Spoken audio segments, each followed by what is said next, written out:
Welcome in this lecture. आज का हमारा टॉपिक है ब्रेक समीकरण और ब्रेक विधि। देखिए,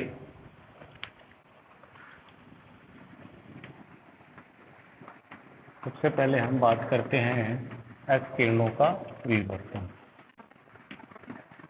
विवर्तन आप जानते हैं कि जब कोई तरंग अपने तरंगदैर्ध्य के आकार की यानी उसकी कोटि की किसी अवरोधक से टकराती है तो उसका पथ विचलित हो जाता है। यह घटना क्या कहलाती है? विवर्तन कहलाती है।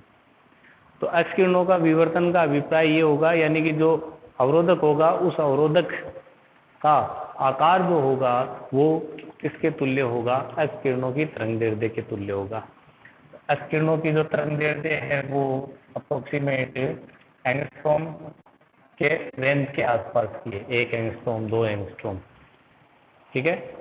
तो एक्स किरणों उन अवरोधकों से विवर्तित होगी जिन अवरोधकों का आकार या जिन रेखा छिद्रों का आकार हम कहें 1 या 2 एंगस्ट्रॉम की कोटि का हो, उनसे ये एक्स किरणें क्या होंगी? विवर्तित होंगी। तो इस कोटि का जो आकार या जो अवरोधक है वो कौन होते हैं? जालक तल और उनके बीच में जो परमाणु स्थित होते हैं उनके बीच की जो दूरियां होती है वो इस 1 या 2 या 1 या कुछ एंगस्ट्रॉम की कोटि की होती है। तो सबसे पहले लाउए ने यह सुझाव दिया कि एक्स किरणों को कोई जालक तल है, उसके जो परमाणु है वो उनके बीच की जो दूरी है वो एक्स किरणों की तरंगदैर्ध्य के तुल्य है, इसलिए एक्स किरणों को वो विवर्तित कर सकते हैं। ठीक है। तो लाउए के इस सुझाव को सबसे इम्प्लीमेंट किया फ्रेडरिक और निपिंग ने। तो अपने सिंपल इसको एक डायग्राम से समझते हैं कि फ्रेडरिक और निपिंग ने क्या किया कि एक्स किरणों को किसी क्रिस्टल पर आपतित करवाया और उस क्रिस्टल से विवर्तित किरणों का जो प्रारूप है उसको किसी फोटोग्राफिक प्लेट पर नोट किया और उस फोटोग्राफिक प्लेट पर एक विशेष प्रारूप प्राप्त हुआ, यानी उस पर स्पॉट्स मिले। और अगर उस क्रिस्टल को हम चेंज कर दें, अगर हम क्रिस्टल को चेंज कर दें तो उन जो स्पॉट मिला उस स्पॉट की जो पैटर्न है वो भी चेंज हो जाएगा। ठीक है। तो इस प्रकार फ्रेडरिक और निपिंग ने एक्स किरणों के विवर्तन द्वारा किसी क्रिस्टल से विवर्तित तरंगों का प्रारूप प्राप्त किया। अब इसके पश्चात ब्रेग ने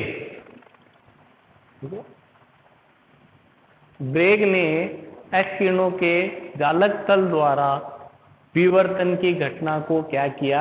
एक्सप्लेन किया। और उसके लिए जो शर्त है वो शर्त ब्रेग की शर्त या ब्रेग समीकरण कहलाती है। और इस विधि के द्वारा हम विभिन्न प्रकार के जालक तलों या क्रिस्टलों का अध्ययन कर सकते हैं और यह विधि ब्रेग की विधि कहलाती है। इसके पश्चात हम बात करेंगे ब्रेग की वो शर्त या ब्रेग का वो समीकरण क्या है। देखिए, ब्रेग समीकरण को समझने के लिए हम सबसे पहले 2 तल मानते हैं, जालक तल हैं। और हम जानते हैं कि जो जालक तल होते हैं वो लंबवत क्या रहते हैं? एक समान दूरी पर व्यवस्थित रहते हैं। वो समांतर होते हैं, उनके बीच की जो न्यूनतम दूरी होती है वो नियत होती है।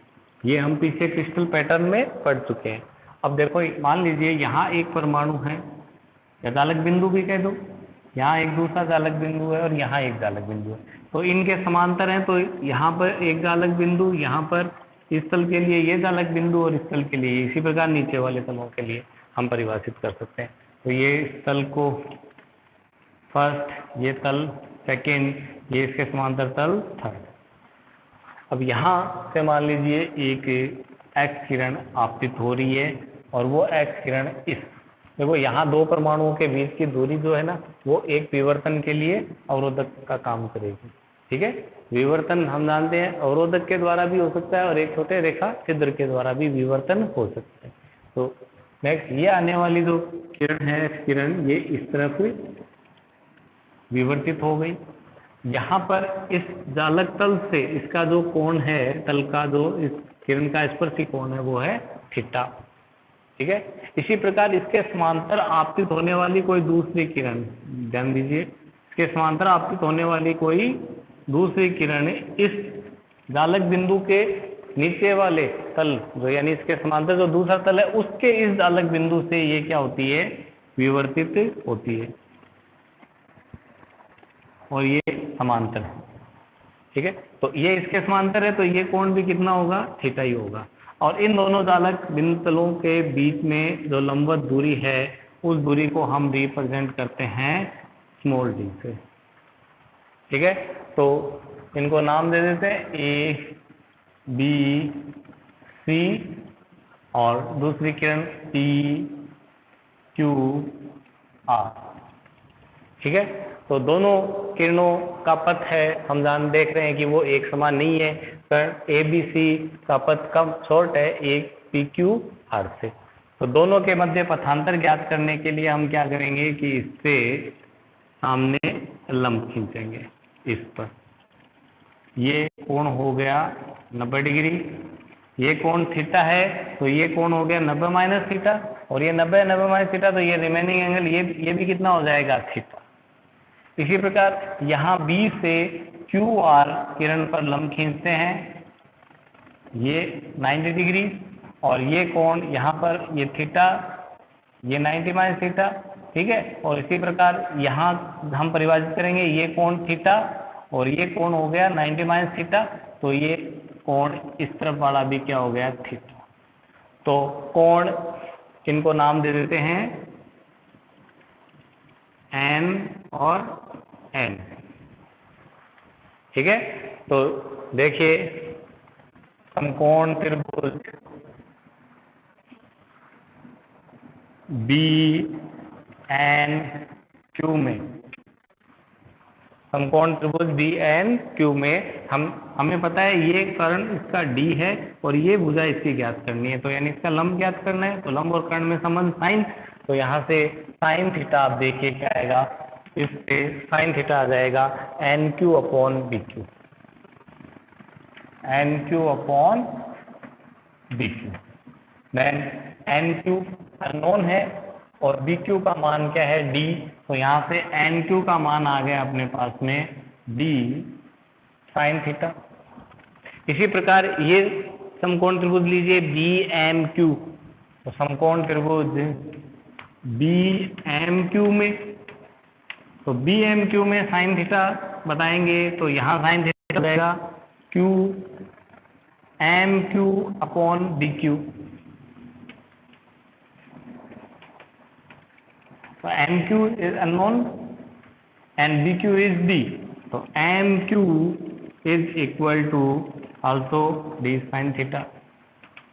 ठीक है।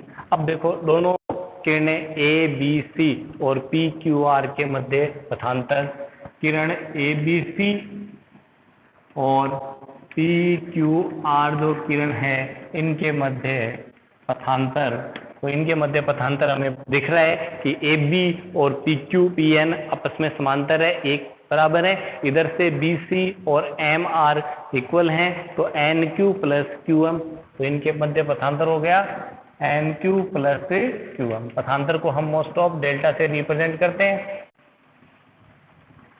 देन पथांतर इज कितना आ गया, D N Q D sine theta M Q D sine theta, तो it's mean 2d sine theta. ठीक है। अब देखो कि ये किरणें यहाँ से विवर्तित हुई है, विवर्तित होकर ये आगे बढ़ रही है। जहाँ पर भी ये किरणें मिलेंगी वहाँ पर यह संपोषी और विनाशी पैटर्न बनाएंगी। जहाँ पर संपोषी पैटर्न होगा वहाँ पर क्या होगा, हमें चमकीला बिंदु यानी प्रकाश प्राप्त होगा, यानी कि वहाँ पर ये अपनी ऊर्जाओं को ऐड करेगी। ठीक है। तो अगर ये किसी यहाँ से विवर्तित होकर ये किसी फोटोग्राफिक प्लेट पर पहुँच रही है और वहाँ पर यह समान कलाओं में पहुँचेगी, संपोषी व्यतिकरण करेगी, वहाँ पर क्या होगा, स्पॉट मिलेगा, वहाँ पर ये ज़्यादा एनर्जी अपनी उस फोटोग्राफिक प्लेट पर क्या करेगी, ट्रांसफर करेगी। ठीक है, तो इसलिए उस पर स्पॉट मिलेगा, और जहां पर ये विनाशी विवर्तन वाली शर्त रखेगी, व्यतिकरण की शर्त रखेगी, वहां पर ये क्या करेगी, कोई स्पॉट नहीं बनेगा, इनइफेक्टिव रहेगी। ठीक है, तो जिस पार्ट पर ये इनइफेक्टिव रहेगी वो पार्ट क्या रह जाएगा, ब्लैक रह जाएगा, और जिस पार्ट पर ये इफेक्ट करेगी उस पार्ट पर हमें स्पॉट मिल जाएगा। तो इस प्रकार यहाँ तो व्यतिकरण के लिए आवश्यक शर्त हम जानते हैं कि कौन से व्यतिकरण के लिए, समपोषी। तो जहाँ स्पॉट मिलेगा उसके लिए पथांतर क्या होना चाहिए, पथांतर होना चाहिए लैम्डा का पूर्ण गुणज।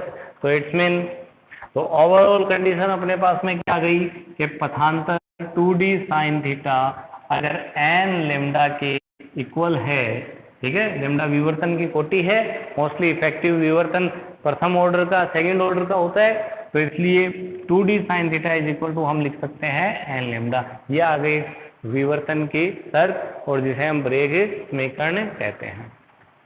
तो ये ब्रेग की शर्त के पश्चात हम इससे विवर्तन के लिए तरंग दैर्ध्य की आवश्यक शर्त ज्ञात करते हैं।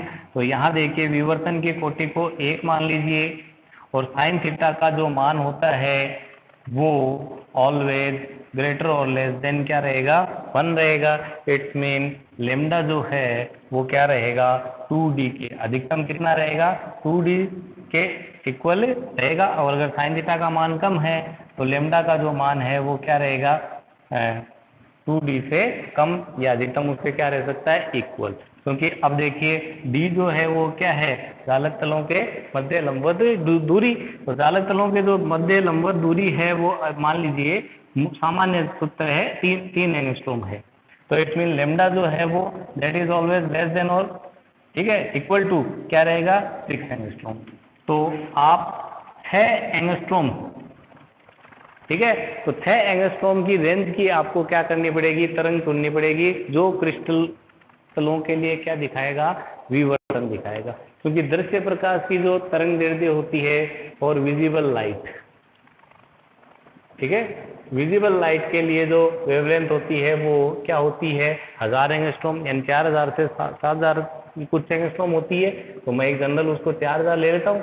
तो देखिए 4000 एंगस्ट्रॉम के लिए हमें पता है ये शर्त का पालन नहीं होगा, तो विजिबल लाइट जो है वो क्या करेगी, क्रिस्टल तल हैं उनके लिए विवर्तन की शर्त को शो नहीं करेगी। तो विजिबल लाइट से बहुत कम तरंग दैर्ध्य की लाइट, तो बहुत कम तरंग दैर्ध्य की लाइट कौन है, एक्स किरणें। तो एक्स किरणों के लिए हम ब्रेग विवर्तन प्राप्त करते हैं। तो ये विवर्तन की आवश्यक शर्त हो गई, ठीक है। नेक्स्ट ब्रेग विधि है। ब्रेग विधि का उपयोग है जालक नियतांक ज्ञात करना। तो हम ये भी इसको है कि ब्रेग विधि क्या है, इसकी सहायता से जालक नियतांक ज्ञात करने की विधि प्रश्न बन सकता है। तो ब्रेग विधि द्वारा जालक नियतांक ज्ञात करना। तो ब्रेग विधि में देखो क्या है कि हम एक एक्स किरण नलिका लेंगे, यानी कि एक ऐसी ट्यूब अरेंजमेंट जिससे एक्स किरणें उत्सर्जित हो, और उस एक्स किरण नलिका से उत्सर्जित होने वाली एक्स किरणों को अलाइन करने के लिए हम एक छोटा रेखा छिद्र S1 और S2 दो काम में ले रहे हैं। यानी कि यहाँ से आने वाली जो किरणें हैं वो सीधी जाएंगी, दाएं बाएं वाली किरणें यहीं पर रुक जाएंगी इनके द्वारा। तो यहाँ से ये एक्स किरण नलिका है और ये इससे आने वाली किरणें, और इनको हमने संरेखित कर दिया छिद्र S1 व S2 से। अब ये जो किरणें हैं, ये देखो, ये इनका पथ सीधा है। इन किरणों के पथ में हम वो क्रिस्टल रख देते हैं। तो जैसे ये वो क्रिस्टल है, ठीक है। तो अब इस क्रिस्टल को हम क्या करते हैं कि इस क्रिस्टल को किसी स्पेक्ट्रोमीटर पर, ठीक है, स्पेक्ट्रोमीटर के जैसा बेस होता है, उस बेस पर इसको क्या किया होता है, रोटेट करने की व्यवस्था होती है, ठीक है। ये रोटेट कर सकते हैं और उस रोटेशन के लिए जो एंगल होगा उस एंगल को भी हम क्या फाइंड कर सकते हैं। तो ये वो क्रिस्टल है, कोई भी क्रिस्टल मान लीजिए, जैसे हम अभी इस प्रैक्टिकल में इसको प्रैक्टिकली समझने के लिए हम NaCl क्रिस्टल इस पे मान लेते हैं। तो ये NaCl का जो क्रिस्टल रखा हुआ है, इससे एक्स किरणें आपतित हो रही है। यहाँ पर स्पेक्ट्रोमीटर जो अरेंजमेंट है, ठीक है, जिसको घुमा के एंगल को पढ़ने के लिए। और इस मान लीजिए कि किसी समय इसकी जो स्थिति है क्रिस्टल की, और वो क्रिस्टल की स्थिति ये है, ठीक है। तो ये इसका पथ हो गया, और इस पथ से इसका जो ये पृष्ठ है ये कितना कोण बना रहा है, थीटा कोण बना रहा है। और मान लीजिए ये किरण इधर विवर्तित हो गई इस तरफ, और यहाँ पर विवर्तित एक्स किरणों को संसूचित करने के लिए, डिटेक्ट करने के लिए एक इलेक्ट्रोमीटर लगा होता है, ठीक है। इलेक्ट्रोमीटर का सिद्धांत वही है कि इस इलेक्ट्रोमीटर में कोई आयनकारी गैस भरी होती है, और जब ये एक्स किरण उस आयनकारी गैस के परमाणुओं से टकराती है तो उनको आयनित कर देती है। आयनित करने से इस इलेक्ट्रोमीटर में जो बहने वाली धारा है उसका मान क्या होता है, बढ़ जाता है। तो इस इलेक्ट्रोमीटर पे एक कोई स्केल लगी है, तो वो इसको क्या करेगा, पढ़ लेगा इस रीडिंग को, ठीक है। और यहाँ ये इलेक्ट्रोमीटर का अरेंजमेंट होता है, इसको हम यहाँ रखते हैं, ये डिटेक्टर इसमें संकेतक लगाए धारा के मान को पढ़ने के लिए, ठीक है। तो देखिए अब हम क्या करते हैं, अरेंजमेंट इसको करके, और यहाँ भी हम चाहें तो कोई एक्स्ट्रा पार्ट अगर आ रहा है उसको हटा देंगे। अधिकतम जो पुंज है, ठीक है ना, एक ज़्यादा डेंसिटी में जहाँ आ रही है इससे विवर्तित होकर, सिर्फ उन्हीं को रखने के लिए हम एक और अवरोधक यहाँ पर रेखाचित्र लगा सकते हैं, ठीक है। तो इस प्रकार यहाँ इस क्रिस्टल पर आपतित होने वाली एक्स किरणों के लिए ये स्पर्श कोण थीटा पढ़ा जाता है, और इलेक्ट्रोमीटर द्वारा इसकी रीडिंग ली जाती है कि कितने कोण पर अधिकतम एक्स किरणों का विवर्तन हो रहा है, यानी इसमें बहने वाली धारा को जो मान है वो अधिक है, ठीक है। तो यहाँ पर थीटा और इसमें बहने वाली धारा आई के बीच में ग्राफ बनाते हैं, यानी उनकी धीरे धीरे हम रीडिंग लेते हैं। तो ये मान लीजिए ग्राफ इस प्रकार का प्राप्त हो कि एक तरफ हम लें ये बहने वाली धारा, और एक तरफ हम लें कोण थीटा। जब हम स्पेक्ट्रोमीटर से इस कोण थीटा को नापते हैं और इस क्रिस्टल को धीरे धीरे घुमाते हैं, तो बहने वाली इलेक्ट्रोमीटर में आयनन धारा का मान है वो बहुत कम परिवर्तित होता है, लेकिन अचानक किसी बिंदु पर इस धारा का मान अत्यधिक बढ़ जाता है। जिन कोणों के लिए इसका मान अचानक तीव्र बढ़ता है उन कोणों को हम यहाँ से नोट कर लेते हैं। सपोज करिए ये थीटा 1 है, ये थीटा 2 है, और ये थीटा 3 है। तो ये वो अवस्थाएं हैं जहाँ पे विवर्तन का उच्चिष्ट प्राप्त होता है, ठीक है, यानी कि जहाँ पर ब्रेक की शर्त का पालन होता है। तो ब्रेक की शर्त का पालन के लिए ये होता है 2d sin theta is equal to N lambda. तो किसी एक कोण थीटा के लिए इसका मतलब है कि लेमडा तो होगा वही, एक ही प्रकार की एक्स किरण हमने एक ही सोर्स से लिए, तो एक्स किरण की तरंग दैर्ध्य वही है। विवर्तन क्योंकि अच्छे उच्च कोटि के प्राप्त होते हैं, इसलिए उच्चिष्ट का मान हम यहाँ पर विवर्तन की कोटि को 1 मान लेते हैं। तो यहाँ देखिए कि थीटा के साथ फिर वेरी करने वाली कौन सी चीज है जो इस समीकरण को संतुष्ट करेगी, इट्स मीन डी। तो यानी कि आप जैसे जैसे इस क्रिस्टल को घुमाओगे वैसे वैसे इस क्रिस्टल के जो तल हैं उनकी स्थितियां बदलेगी, ठीक है। तो यहाँ से किसी एक पर्टिकुलर के लिए ये शर्त हो जाएगी 2d1 sin theta 1 is equal to lambda,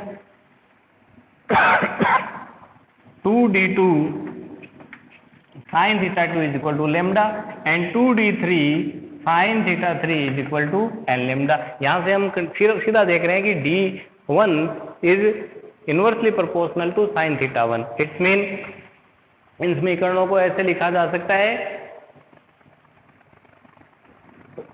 sin theta 1 ratio sin theta 2 ratio sin theta 3 is equal to 1/d1 ratio 1/d2 ratio 1/d3। D1 D2 D3 हैं ये इन क्रिस्टल तलों के मध्य की लंबवत दूरियां। अब हम जानते हैं कि एक ही प्रकार के क्रिस्टल में दो क्रिस्टल तलों समांतर तलों के मध्य दूरी क्या रहती है, एक समान रहती है।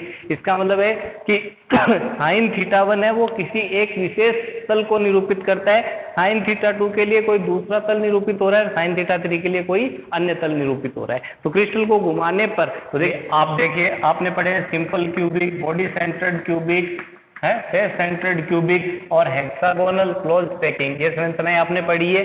हम एक बार फेस सेंटर्ड क्यूबिक संरचना को देखते हैं कि फेस सेंटर्ड क्यूबिक संरचना में कौन कौन से तल हैं वो संभावित हैं। देखो फेस सेंटर्ड क्यूबिक में क्या होगा, कोनों पर परमाणु होंगे ही होंगे। इसके अतिरिक्त कहाँ होंगे, फलक पर, ये 4 फलक, ये पीछे वाला फलक और ये सामने वाला फलक, ठीक है। तो यहाँ आप देखिए कि अगर मैं आपसे ये कहूँ कि व्हाट इज D100, तो D100 का कहते ही आपके दिमाग में ये आएगा कि 100 जो मिलर प्लेन है उस दोनों प्लेनों के बीच की लंबवत दूरी। तो 100 मिलर प्लेन कौन सा है इसमें 100 मिलर प्लेन ये है, ठीक है। 100 प्लेन यही तो है जो सिर्फ एक अक्ष को काटता है, बाकी दो अक्षों के समांतर रहता है। लेकिन देखिए क्या इस तल से पहले ये वाला तल है या इनके मध्य एक तल और संभव है, तो इनके मध्य एक तल और संभव है और वो तल कौन सा है, ये है वो तल, ठीक है। ये सामने वाला यहाँ आएगा, इस सामने वाले का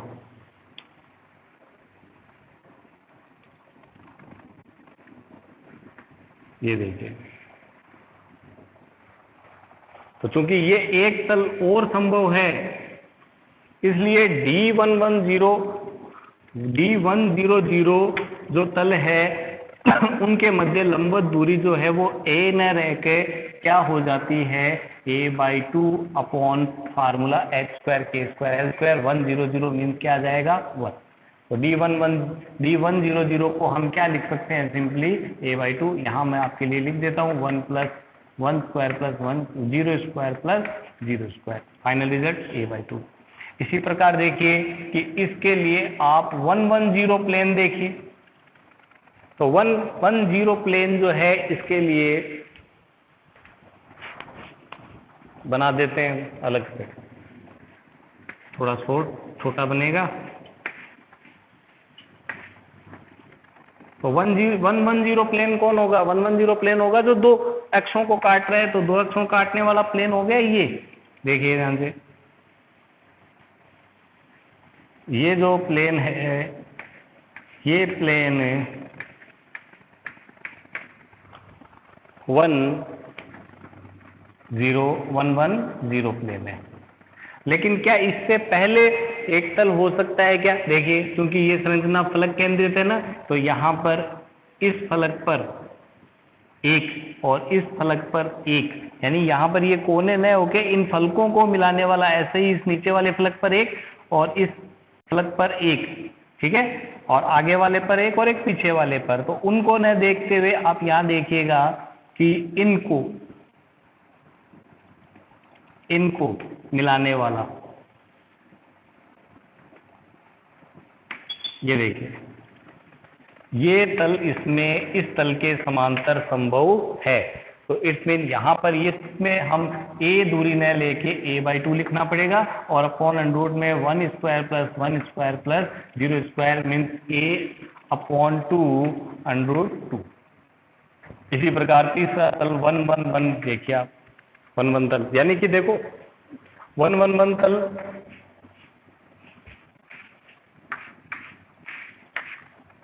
ये कोने वाले तो आपको पता ही है, फलक वाले और मैं बना देता हूं इसमें सामने और ये ऊपर, ठीक है। देखिए यहाँ पे 1 में हो गया ये तल। क्या इससे पहले कोई तल संभव है क्या, नहीं है, इससे पहले कोई तल संभव नहीं है, इसलिए इसके फार्मूले में यहाँ पर a ही रहेगा और इसमें √, ये आ जाएगा 1² + 1 square plus 1 square means a upon √3।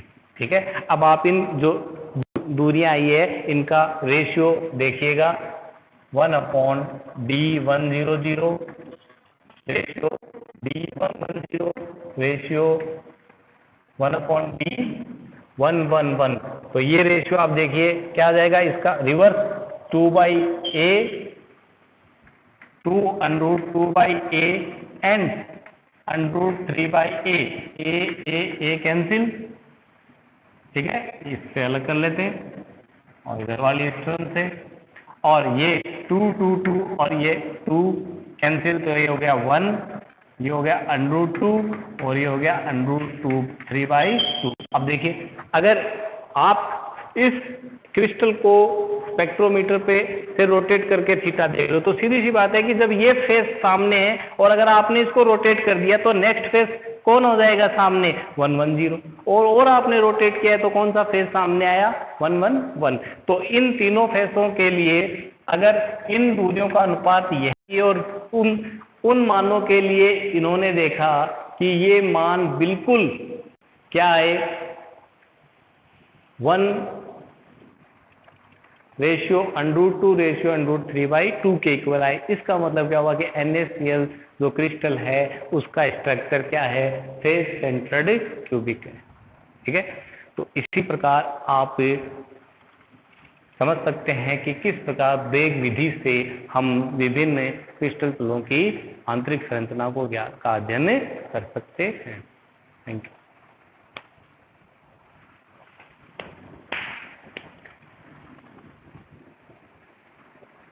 Hello.